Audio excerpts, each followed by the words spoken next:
Okay, let's just say I had a crisis of faith.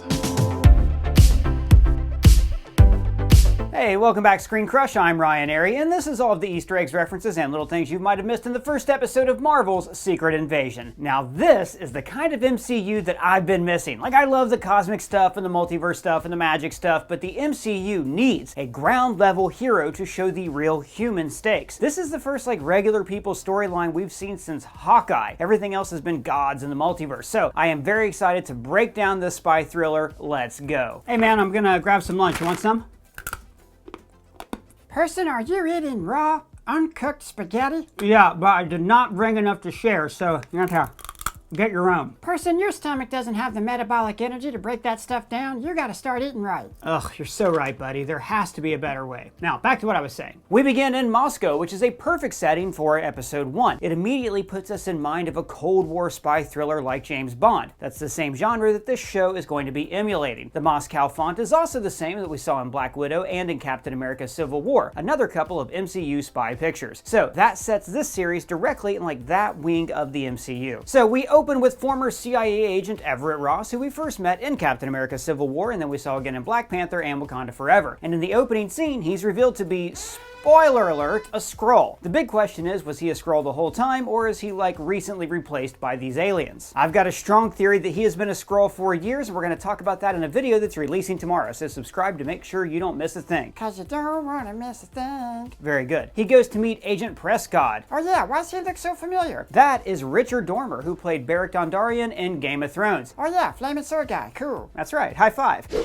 Now, as for Ross, we covered his backstory thoroughly in our Secret Invasion recap video, but very quick refresher, in Wakanda Forever, he was arrested for leaking information to the Wakandans, but in the post-credits scene, he was safe from prison by Okoye. Faux Ross says of Fury, "He's on Saber!" So, we saw Saber in the Marvel's trailer. It's the floating space headquarters of SWORD. That's the government agency that basically polices everything that happens in outer space. Monica Rambeau is an agent of SWORD, and we see at the end of WandaVision that she was called up to the agency by a Skrull who was working for Fury. He'd like to meet with you. Where? So Skrulls have had an open partnership with humanity, working together to keep their world safe. But now, something has changed. I've got some theories on that, which I'll talk about in just a bit. Basically, after S.H.I.E.L.D. fell and Captain America Winter Soldier, SWORD took their place. And so far, they've mostly dealt with protecting Earth from space. Prescott's opening monologue hits pretty hard for people like us living in the real world. Imagine a world where information can't be trusted. And this is one of the big problems in the real world today. Nobody trusts the news or what they read on the internet. Spreading misinformation is far too easy, so we don't know who to trust. This is the perfect setting for a spy thriller filled with nefarious agents who can change their form at any time. The tagline of the Secret Invasion Comics campaign was even, "Who do you trust?" Who do you trust? But our world of misinformation would be even worse in the MCU, where crazy stuff is happening every day. Gods, aliens, robots, giant god alien robots sticking out of the ocean. Great shades of Elvis. Person, what are you eating? What is that? Oh, this? Why, this is sun-dried tomato chicken with zucchini noodles, and it's delicious too. Hey, did you hire a private chef? Cause I did not approve that expense. Oh, no, boss. No private chef, and it's not takeout. Plus, I didn't make this. This is a meal from Factor, America's #1 ready-to-eat meal kit. This meal is delicious and nutritious. See, the thing is, I'm a really busy guy, and I hate cooking, but I still want to eat healthy without having to spend a fortune. So now, I can skip the grocery store with a Factor meal that is delivered straight to my front door. Always fresh, never frozen. Now, the meals are ready in just 2 minutes, and they are only around 550 calories per serving. Plus, they offer more than 34 chef-prepared meals. Everything from keto, calorie smart to vegan, and there's even a gourmet plus section, which I highly recommend. So, I've been using Factor for several months now, and I have noticed such a big difference. On really busy work days, I can still eat healthy. I don't know where I would be without my Factor. It's also so much more affordable and healthier than takeout food. Plus, guys, it's summertime. We all want to be out there doing things, not sweating over a hot stove in hot weather. So, you have to give Factor a try. Head to Factor75.com and use my promo code ScreenCrush50 to get 50% off your first Factor box. Thanks again to Factor for sponsoring this video. And back to the Easter eggs. When we get a good look at Prescott's newspaper clippings, we see the chain of terrorism that he talks about later on. Now, all of these events events have happened since the blip, which makes perfect sense. The blip removed half the people in the world, so missing people would be very easy to replace. And these replaced people are now Skrull agents who are sowing discord around the world. Yeah, so what's their plan anyways? So, the way Prescott spells it out, the Skrulls stir up civil unrest in different countries, like in Wakanda Forever, when we learned that the US wanted regime change in Wakanda. The president wants to take offensive action against Wakanda. Now we see this clipping about the leader of the Colombian rebels gaining popularity with the young people. So this guy is obviously a Skrull who starts a rebellion in Colombia that makes him the leader of the nation. Now, an extremist leading a nation of disaffected young rebels is also very similar to what Gravik is doing with the Skrulls. So consider this little clipping a bit of clever foreshadowing. So the Skrulls stir up unrest in one country, and as Prescott explains, Argentina attacks Colombia. Colombia attacks the Philippines. A violent chain reaction. You realize that the entire world is at war? the Skrull plan is to undermine the governments of the world, to weaken them, so the leaders are easy to replace with their own people. This is very similar to what happens in the Secret Invasion comic book. So let me take a moment to explain that excellent crossover event. So in the comics, the Illuminati were a group of heroes who tried to stave off threats before they happened. In retaliation for the Kree-Skrull War spilling over into Earth, the Illuminati went to the Skrull homeworld and blew some stuff up to warn the Skrulls to leave Earth alone. But this had the opposite effect, and the Skrull Emperor swore vengeance on them. A few years later, Galactus ate the Skrull homeworld, leaving them all homeless, like they are in the MCU, but more on that in just a bit. So these homeless Skrulls started to tout a prophecy that their world would be lost, and then they would claim a blue world as their own, which many thought meant Earth. So they began a slow, years-long invasion of Earth where they were replacing key leaders and superheroes. This was part of a murderer's row of Marvel crossover events. It started in 2006 with Civil War, which divided the heroes and weakened them, and actually that Civil War may have been started by the Skrulls. Then there was Secret Invasion, where the people lost faith in the governments after so many heroes turned out to be Skrulls. And this was followed by Dark Reign, where the villains essentially took over Earth, something we might see happen in Captain America Brave New World and the Thunderbolts. So in the comics event, several heroes were revealed to be Skrulls, and Spider-Woman was even the Skrull Empress in disguise. The crossover ended with Norman Osborn finally being the one to pull the trigger and kill her, and so the government made him the new director of S.H.I.E.L.D. And I think something similar could happen in this show, with Harrison Ford's Thunderbolt Ross becoming the new President of the United States. And Ross is going to take a much more hardline stance against superhumans. Some of these headlines say things like terror in Munich, mass shootings, London explosion, here we see a plane exploding in midair, and terrorism hits the UK. And then Prescott speed runs through the events of Captain Marvel, recounting how Fury and Carol Danvers promised to find the Skrulls a new home. Also, maybe I'm paranoid here, but look, this broken window pane looks like Pikachu. So Ross attacks Prescott, kills him, and escapes on foot, where he contacts Maria Hill. Now, Maria Hill worked for Nick Fury at S.H.I.E.L.D. and then undercover at Stark Industries. The last time we saw her was when she was blipped in Infinity War. But then it seemed like she and Fury were still coordinating security on Earth. Same energy signature as New York? 10 times bigger. Post-blip, though, Fury's priorities changed, and we'll explain why in just a bit. And then Ben Mendelsohn returns as Talos, still wearing the human face he first imitated as Agent Keller in Captain Marvel. Yeah, I guess he just really digs that face. I guess so, yeah. Now, the last time we saw Talos was when it was revealed that he and his wife Soren were actually impersonating Nick Fury and Maria Hill in Spider-Man Far From Home, which is perfect because that movie, like this show, dealt with supervillains using misinformation as a weapon. And nowadays, they'll believe anything. Since then, Soren was killed by the same Skrull faction that's now trying to take over the Earth. Now, Talos is quick to point out this division between the Skrulls. After Hill says, He's one of you. he replies with, He's one of them. telling the audience to not paint all the Skrulls with one large brush. And then we go to the opening credits, which show a green world. Is that the Skrull homeworld, or is this Earth slowly being absorbed by the Skrulls? There are clouds over New York that look like alien flying saucers, paying homage to the 50s sci-fi invasion movies. Fury is distorted. Everybody looks like an impressionist painting to reflect the amorphous nature of the Skrulls, and the amorphous nature of truth in this new world. We see the Moscow explosion from later in the episode, Big Ben, the White House, and a man and a Skrull shaking hands as the Skrull slowly begins to melt and change away. And then, my favorite part of this, the iris of an eye that actually looks otherworldly like a fungus, in the same way that the Skrulls are on Earth, slowly spreading and growing out of sight. A perfect substrate. That's right, and the fungus might also be a callback to another classic alien invasion movie, Invasion of the Body Snatchers. Snatchers, where humans are slowly replaced by a sentient fungus from outer space. And back to the credits, this iris slowly morphs into a human eyeball to show that these otherworldly forces are imitating human beings. And then, after the credits, there's another callback to classic movie alien imagery. Nick Fury arrives on Earth via a shaft of light in the woods. The setting might remind you of E.T., and the light pouring from the ship is similar to the imagery in that movie. But also, the way the light distorts Fury is similar to the aliens at the end of Close Encounters of the Third Kind. Fury being out of focus is also a visual cue about his character. He doesn't know who he is anymore. His mission is not as clear as it used to be. And so, if he's going to solve this external problem about the Skrulls, first he's got to resolve his own personal issues about where he fits in the world, post-blip. When we've seen Fury in the past, he's always been this suave, over-prepared agent who is a keen judge of character. Nothing ever seems to face him because he's always had a contingency plan, the heroes of Earth. I have you.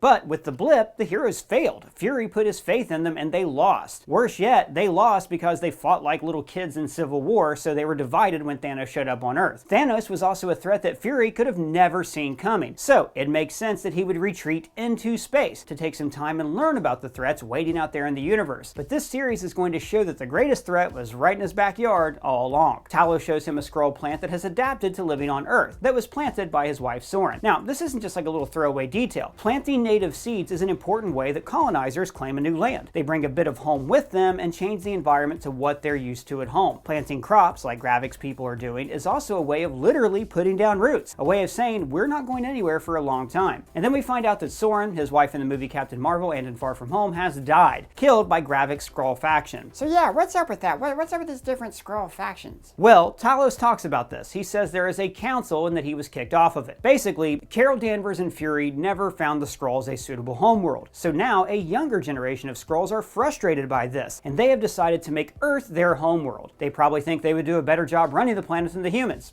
I mean, after all, look at us. Yeah, that's fair. But recruiting young people to be extremists and terrorists is like page 1 in the terrorist handbook. Gavrilo Principe, the idiot who shot Franz Ferdinand and started World War I, was recruited by a group called the Black Hand. ISIS and Al-Qaeda recruit disaffected young men, and actually so did the Ku Klux Klan. So this disaffected youth is being led by Gravik, the big bad of the series. Now, Talos claimed that Gravik's people killed Soren, but I wonder if we might get a twist ending here where Talos is actually the bad guy pulling the strings. Maybe Soren found out about his plan to take over the Earth and they argued, so he had her killed. He would be hiding this so well from people that even his own daughter doesn't know that she's been working for her dad this entire time. Good theory, person. Thanks, man. And by the way, notice that Fury is all older, he's got a gut, but he still wears turtlenecks, but instead of wearing like a tight black turtleneck, he's wearing a cozy Knives Out sweater. Yeah, I guarantee you that gut's fake. You know what? I think so too, and so is his limp. He wants people to think that he's over the hill so they'll never see him coming. We briefly check in on the White House where Dermot Mulroney is playing President Ritson. Now, though they don't explicitly say this, I think he's a Republican president, judging by the portraits of Richard Nixon and Ronald Reagan we see here. They do a classic walk and talk through the White House, which is a hallmark of the White House drama The West Wing. Pretty funny, since Richard Schiff was on that show and he played the Secretary of State in Wakanda Forever. Now, that job was last held by Thaddeus Thunderbolt Ross, who might now be the vice president. So, if Ritson dies or turns out to be a Skrull, that would open the door for Harrison Ford to be the new president of the United States. Get off my plane. So, since Ritson's the president, then he is probably the American president that won a regime change in Wakanda that we mentioned earlier. And then James Rhodes, aka Rhodey, aka War Machine, aka Iron Patriot, gives him the info that Fury has left Saber and is now on Earth. Maybe this is bad news because they're both Skrulls and they don't want Fury poking around in their business. Now, the last time we saw Rhodey, he was asking Sam why he didn't want to be Captain America. Why didn't you take up the mantle? So, if Rhodey's a Skrull, then maybe he would have wanted a weak idiot like John Walker to be the new Cap, which is why he didn't press Sam to take the shield. Anyways, Rhodey clearly works in the White House. Maybe he's the new Secretary of Defense, or he could be a liaison of superhuman affairs, a post that Vision had in the brilliant The Visions comic book series. So, Fury goes on a walk and sees a couple suspicious people, and at the end of the episode, we learn that these people were both Gravik. Here we see Fury's old man act in full effect as he tricks MI6 into bringing him to their Moscow headquarters. What's MI6? It's the British version of the CIA. They're in the James Bond movies. Oh yeah, James Bond, I know this. And then we meet the great Olivia Colman, Sonia Fallsworth. I mean, this is Academy Award winner Olivia Colman. Incredible. She says, Nick Fury, or the ghost of Paul Robeson. Now, Paul Robeson was a huge celebrity in the early 20th century. He was an actor, an athlete, and a singer. And, like she says, he was maybe most famous for singing Old Man River in the movie Showboat. But Robeson was also an unapologetic communist and a supporter of the Soviet Union, which is why she thinks a large black man in Russia's capital could be him. Fury points out all the clocks in her office. Do you have some sort of clock fetish that you've been keeping from me all these years? But notice that all of these clock faces point to a different time, meaning that you can't trust any of their faces. Like you can't trust the faces of anybody you meet in this show because they might be a Skrull. She name-checks Thanos in the blip.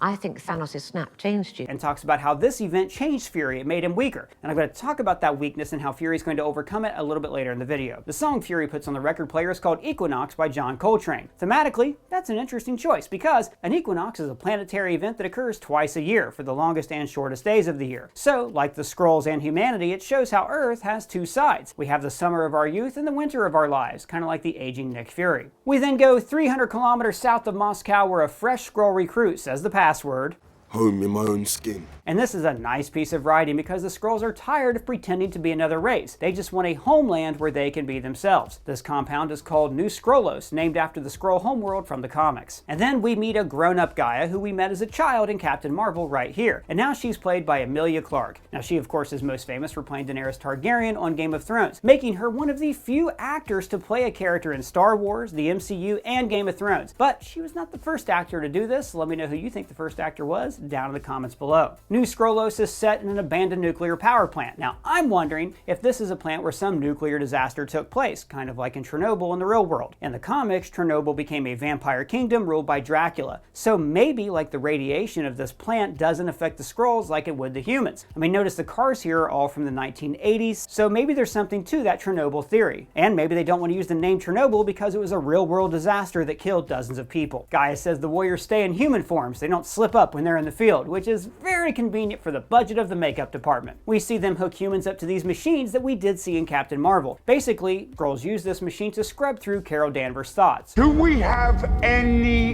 information we can act on? Basically, these are reading the humans' thoughts and scouring their memories for information. And in this episode, we see this Skrull use his Skrull physiology to pull memories from a human being. Now, in Captain Marvel, we learned that the Skrulls can only pull recent memories, not like the core idiosyncrasies that make us who we really are. Like Fury tells Danvers that this is how she can always tell if he's the real him. A toast is cut diagonally, I can't eat it.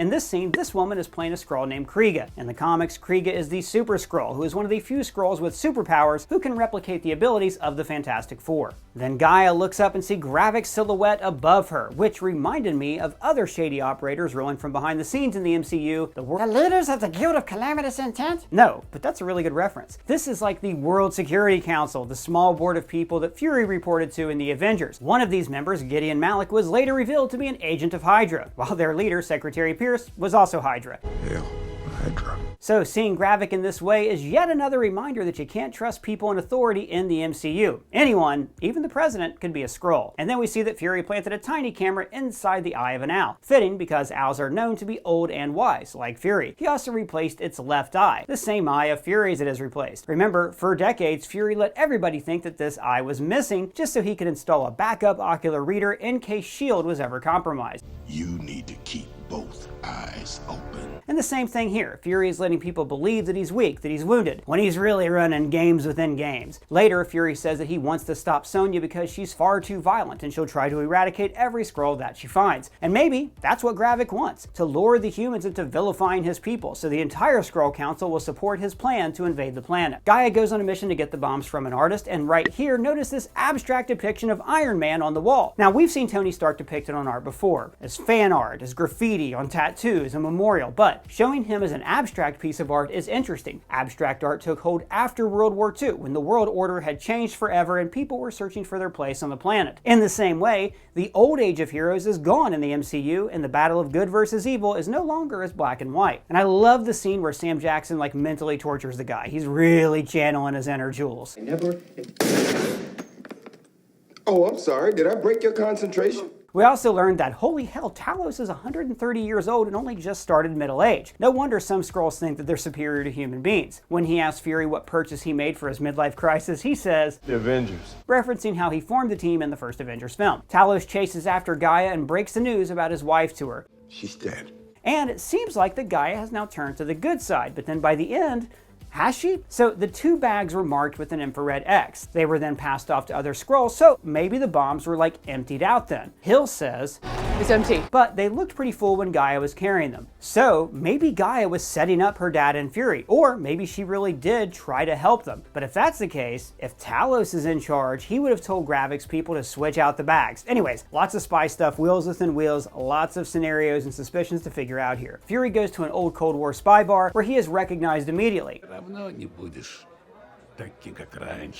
He sits down with Hill across a chessboard, which is appropriate because it's in Russia and those guys love their chess. But also, chess is a game of feints, of looking several moves ahead and of trying to guess your opponent's move well in advance, just like people in a spy movie. He says, Spooks like me, bad shots. You can't say that. No, you can't say that. And this is clever because that word is both a nickname for a CIA operative and a racial slur used against black people in the 1950s, which I learned from Back to the Future. Fury talks about his crisis of faith, how after Thanos he can no longer rely on the heroes. So it makes sense that he would go to space himself to make SWORD a stronger agency for deterring extraterrestrial threats. Maybe if the Saber Station would have been orbiting Earth, then Thanos' army would have never made it through the blockade, just like Tony wanted. What if next time aliens roll up to the club, and they will, they couldn't get past the bouncer? But you just said Fury was faking his lack of self-confidence. Well, I don't, okay, so I think Fury has partially lost faith in himself, but mostly he's lost faith in the heroes. It's why in this episode, he doesn't contact any heroes or anyone from an outside agency. He only wants people he can trust, who he knows are definitely not Skrulls. So he keeps it down to a team of 3. But Hill took offense to this, that Fury left her behind, and she basically says that he's too old for the game. You always told me there is no shame in walking away when the steps are uncertain. And maybe the fact that Fury no longer wears an eye patch is significant here. It's a way of saying that he no longer has anything to hide. He's not a master spy. He's not Fury. He's just Nick. Now, if Maria Hill is dead, then this is a pretty heartbreaking final scene between the two of them, when she basically says that he's lost a step. So check your footing. Otherwise, someone's gonna get hurt. And going forward, a wounded Nick Fury won't have his #1 lieutenant to back him up. Gaia tells her dad that the attack is going to be on Unity Day, a Russian national holiday that's been celebrated since the early 17th century, when a popular uprising expelled Polish-Lithuanian forces from Moscow. Again, we're seeing references to revolts, uprisings, events that destabilize the established order to create a regime change, exactly what the Skrulls are planning. Gravik shows off to Fury that he's been watching him all along, before detonating his bombs. And then, damn man, R.I.P. Maria Hill, a character who has been with us since the Avengers. I mean, like, I guess she could always come back as a Skrull, or maybe return in 7 seasons of a non-canon MCU show, but I think Kobe Smulders is gone for good. And just a reminder, everyone, to take the hassle out of eating healthy, give Factor a try. Head to Factor75.com and use your promo code ScreenCrush50 to get 50% off your first Factor box. But we want to hear from you about Secret Invasion. What did you think of the episode? What do you think is going to happen next? Let me know your thoughts down below or leave a comment for me on Twitter. And if it's your first time here, please subscribe, smash that bell for alerts. For ScreenCrush, I'm Ryan Airy.